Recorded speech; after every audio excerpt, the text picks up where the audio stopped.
आज केंद्रीय मंत्रिमंडल के विस्तार में युवा और अनुभवी चेहरों का मिला जुला रूप। ऑस्कर फर्नांडिस, शीशराम ओला, गिरजा व्यास और के.एस. राव कैबिनेट मंत्री तो 4 नए चेहरे राज्य मंत्री के रूप में शामिल। उत्तराखंड में बारिश, बाढ़ और भूस्खलन से भारी तबाही, 4 धाम यात्रा रोकी गई। बद्रीनाथ, केदारनाथ, गंगोत्री और यमुनोत्री जाने वाले हजारों यात्री जहां तहां फंसे। उत्तराखंड में भागीरथी समेत तमाम नदियां खतरे के निशान से ऊपर। केदारनाथ के पास तेज बारिश से 15 से ज्यादा लोगों के बहने की खबर। सेना और आईटीबीपी के जवान बचाव कार्यों में जुटे।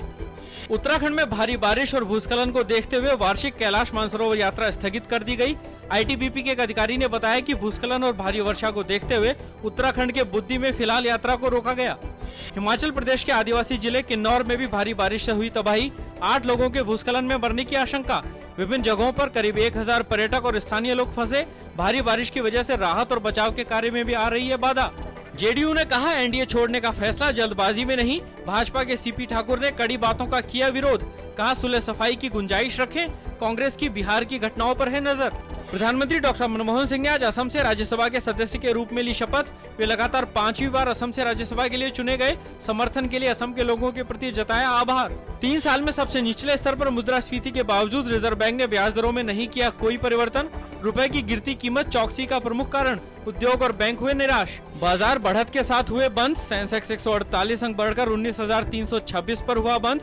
निफ्टी भी 42 अंक बढ़कर 5,850 पर हुआ बंद।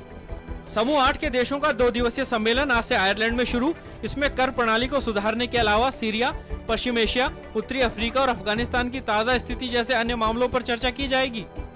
सीरिया में दमिश्क में एक सैनिक हवाई अड्डे के नजदीक सैनिक चौकी पर हुए कार बम हमले में कई सैनिक मारे गए और 20 अन्य घायल। सीरिया के सरकारी टेलीविजन ने इसे एक आतंकी हमला बताया जो मेजे सैनिक हवाई अड्डे को लक्ष्य बनाकर किया गया था। इराक में रविवार को सिलसिलेवार रूप से किए गए बम धमाकों और गोलीबारी में कम से कम 51 लोगों के मारे जाने और दर्जनों के घायल होने की खबर।